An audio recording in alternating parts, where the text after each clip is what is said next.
Hello everyone, Josh first back again, bringing guys some more 7 Deadly Sins Grand Cross, and today by popular demand, it definitely seemed like a lot of you enjoyed these, hero review / discussion videos that I did a couple weeks back, especially with the red Escanor versus green Escanor. I think a lot of you did enjoy that, so now we're here with our first ever original character that we're going to be talking about on the channel, and should be, I repeat, should be the first original character that will be coming to global for, of course, Grand Cross, and that is Lilia. Now, Lilia comes in green, she comes in blue, maybe one day she'll come in red, but for now, we're going to be talking about the green one and the blue one. The green one should be free if they do the same thing they did on JP, because I do believe, if memory serves me correctly, she was given to the JP side of things for free, so hopefully we get that same luxury on global. I don't know, we'll have to wait and find out. But we're going to be talking about her skill sets, how good she is or how bad she might be. And then we're going to be talking about the blue one, compare and contrast. And then, of course, you guys and gals can let me know in the comment section who you think is the better one. But spoiler alert, I think it's going to be the blue one. But we're going to talk about it nonetheless. And later today, another spoiler, we're going to be having a video discussion of Red King, which is also not on global yet. Well, technically he is, but we can't summon for him. Versus Blue Demon Meliodas. And we're going to be diving deep into that because I don't think that's been talked about enough. So that's going to be another fun video for you guys later today. But let's get back to this video. So, Mage Lilia, the quote-unquote, as of right now, free-to-play one. Her passive unique is Darkness. Decreases all enemies attack by 16% of PvP. That'd be pretty tilty right now on global, because of like a lot of the Merlins running around and building barriers. Lowering her attack by 16% is pretty big. In lowering other DPS units, of course, you could try and set up some kind of tanky team. That could be pretty cool. But I still prefer like my Guild Thunder in the back for that additional defense, or hell, even Taizu, for crying out loud, for 20% damage reduction. I still think things like that would be pretty decent, but it depends what the meta is. If the meta has a lot of skills that are based on attack percentages that you could lower with that passive, then it could be pretty useful. But yeah, so let me know what you guys think about that. You could do a lot of things with that, of course. Let's go into your first skill. So at rank 3 gold, inflicts damage equal to 300% of attack on one enemy, decreases attack related stats by 40% for 2 turns. Now that is a big decrease, a big debuff, because that's pierce rate, crit damage, crit chance, and attack minus 40%. On top of her passive that's decreasing all enemies attack by 16%, that is really tilty. Now, the only one bad thing about that is a single target attack, and it's only 300% on the multiplier, which usually those are anywhere between 400 and 600%. So that's definitely on the lower end for damage output from her, which has been unfortunate, and the debuff could be cleansed in the current meta with all the, of course, red Arthurs and blue Kings running around. Now on the JP side, the meta is of course different, but we're kind of just trying to make a comparison here. If Lilia was to drop, say today, which I'm not saying she is, don't get too excited, but if she was, if she were to, the debuff is very nice, but the attack output kind of lessens the blow a little bit for how good that skill could have been. And of course, with how easy it is to probably cleanse it. So it's not bad, but it's it could be really good, potentially. So let's go to her skill 2, another debuff. Increases damage taken by all enemies by 50% for 3 turns. Now this one is probably my favorite skill of hers because of the cleave that you could do. So if you're running her with Gother and another strong AoE unit like Blue King or Red Hellbroom, or even hell, Gother himself, 6 out of 6, or even hell, Hauser, for crying out loud, any unit that you could build up real quick and do some strong AoE damage with, be it an ultimate or just basic skills, that could be very powerful, because increasing damage taken by all enemies by up to 50% for 3 turns. See, that's not a skill that you need to worry too much about it being cleansed, because really, if you set it up right, you can do all the damage you need to do in the turn you play that card. So you don't need to worry about actually lasting for 3 turns. But if it does, obviously that'd be amazing. And so would the first skill too for 2 turns. But doing that would be insane. So what is happening here is essentially the green Lilia is taking damage away and increasing the damage you're giving back. So yeah, it could get pretty tilty with Mage Lilia if she's in the right team and, you know, a part of the right meta at that time that best fits her, or best suits her, if you will.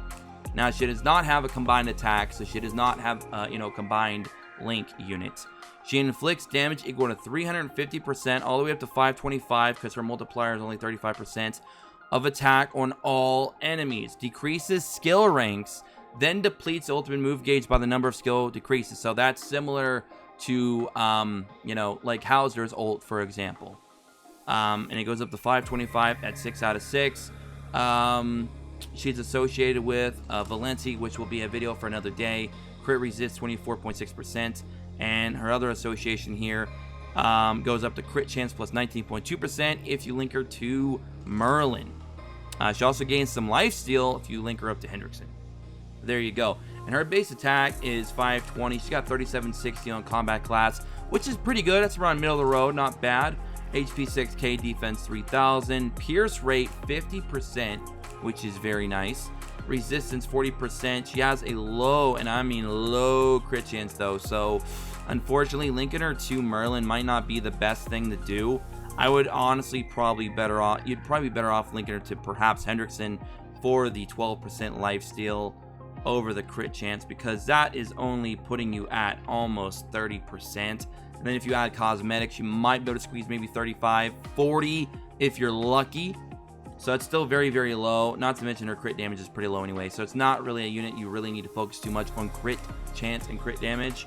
She's mostly here for support because you're going to be, you know, lowering attack, debuffing with 2 different skills, and then of course pretty much removing ult gauges if they have any 2-star cards or higher, and decreasing their skill ranks in the meantime. So she's a pretty solid unit. I'm not going to say she's bad. I'm not going to say she's amazing.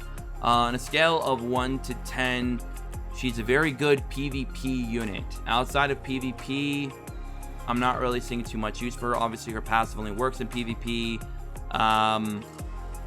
The increases damage taken by all enemies by 50%. I guess you could try to use that in some areas of PvE, but I think she's just best suited for PvP only. And I would say on a scale of 1 to 10, I would give her a 6.5. I'd give her a 6.5. I want to give her a 6, but I do feel like this skill right here, you know, it's just so good that it bumped her up just a little bit.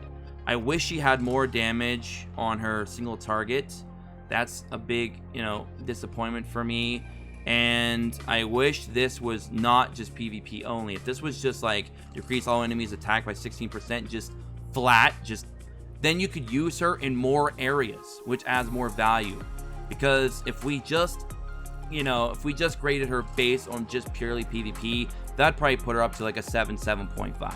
But if we're basing her overall usability in the game, I have to put her on a 6, 6.5. So that's my grading. What do you guys grade Green Lilia? And again, if she is a free unit, we can't really complain. That's a pretty good unit for a free-to-play unit. Okay? So we'll have to see what they do in the global side of things. Now, moving on to the Blue Lilia. Now, I'm sure a lot of you have heard a lot about Blue Lilia in the penetration, you know, aka Pierce meta with our boy Blue D Meliodas, which we'll be talking about later today. But anyways, let's get into it. So she's a blue unit.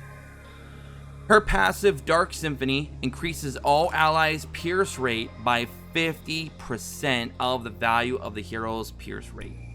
So you basically want to build her gear with pierce rate on the substats, both sides, left and right. That way you can make the most out of her passive, which will of course help any unit that's built around doing pierce damage, such as you know, both Escanors who have like 80% base that goes up to 100% plus with cosmetics and links. You also have a unit like Blue D Meliodas, Hauser, etc., etc. There's some units out there that really want to do that crazy pierce damage, you know, or that AoE cleave pierce damage. So Mage Lilia's passive, the blue one, is going to just be amazing for those teams. All right. And that applies when she's entering battle, so she has to be in the battle. But when she's in a battle, don't worry. She can handle her own. She is an absolute beast. Let's get into her 2 skills. So her first skill is Pathetic, which is absolutely hilarious. That is like total just, you know, that's so alpha. That is so alpha. Like, yo, pathetic. Like, I love it. I love it. So at rank 3, actually at rank 2, she picks up a deplete ult move gauge, and then on 3, at rank 3, she depletes 3. So I just want to keep that in mind. That's the difference between rank 1, outside of course, the damage. So at rank 3, she inflicts damage equal to 250% of attack on all enemies and depletes 3 ultimate move gauge. That's big. That is big. It's kind of similar to what our girl Elaine can do, but this is just an overall much better unit. So we're going to actually get to see this in practice in PvP more often than you would, of course, seeing Elaine doing that. And then with Gowther, of course, you know, with her, you can make those rank 2 and 3s pretty quickly. Her second skill, heals HP of all allies equal to 200% of attack, and that's at rank 1. Up to rank 2 and 3, she picks up or remove debuffs. So she, you know, cleanses, aim, heal. It's kind of similar to Green Elizabeth. So she's like a Green Elaine and a Green Elizabeth in one, and then with a very, very good passive to help give the rest of your team, if you build them around her properly with the right gear, a lot of damage output. So she's a super utility support that has a little bit in the tank because she does have an AoE, depletes orbs, like Elaine. She has a heal with the cleanse that's based off her attack, like our girl Elizabeth, but her passive makes her very, very special because it works for DPSs. So she can help with DPS, she can help with controlling their ults, and she can help by healing and getting rid of nasty debuffs. So that's a lot of utility in one unit, but we haven't even got to her ultimate yet. So her ultimate, well, it's the same as the green one, so nothing too special there. But as we know, that's still a very good ultimate because it is an AoE. It increases skill ranks like Hauser does, and if any of those skill cards get D-ranked down, that's 1 ult gauge removed from the character, which can also help you remove ult gauges. So there you go. And since her heals are based on attack, I don't know why I kept thinking that she was based around HP and defense for some reason. But now that I actually see her skill set again, thank goodness, you probably want to build her attack and defense. And then on both of her gauntlet and her ring, you're going to probably want to build pierce rate on the substats. There you go. So attack, defense, pierce rate on the substats.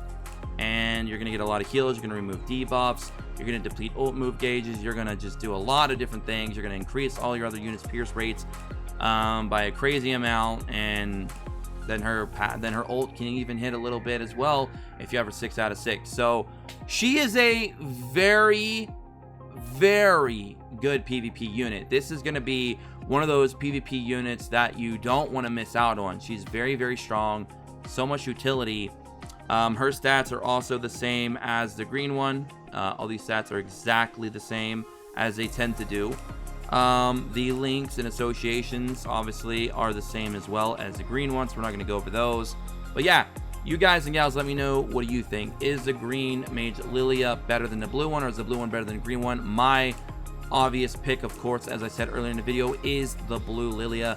She is absolutely fantastic, and when you pair her up with Blue Demon Meliodas, for example, you're going to get a pretty tilty 1-2 punch combination, and we're going to talk about him later today. But don't think just because Lilia and Blue Demon Meliodas are amazing that there isn't some certain king floating around that couldn't just pump the brakes on that team. And that's why later today, again, spoiler alert, Red King versus Blue Demon Meliodas, who was actually better overall and worth your investments. We're going to be talking about that later, and I hope you guys do enjoy these types of videos. And as for my grade for Lilia, I'm going to give her, obviously, an 8.5 out of 10. The reason being is she's amazing in PvP. She definitely has a home there, kind of like the green one. But because she can remove ultimate move gauges 1 to 3. She does have an AoE. She does have a healing with cleanse. She also has a little bit more utility in PvE as well, on top of just PvP. So she definitely gets a bump up.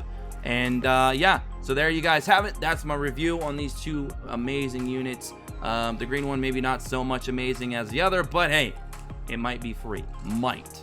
Keep that in mind. So I'm gonna get out of here. Don't forget to subscribe, check notifications, join us in the Discord in the description below. If you guys want to see more videos like this, definitely thumbs up, comment again. And if you want to play the game in full screen mode and help out the channel, go ahead and use my BlueStacks affiliate link in the description below. And I'll catch you guys all in the next one. Until then, peace.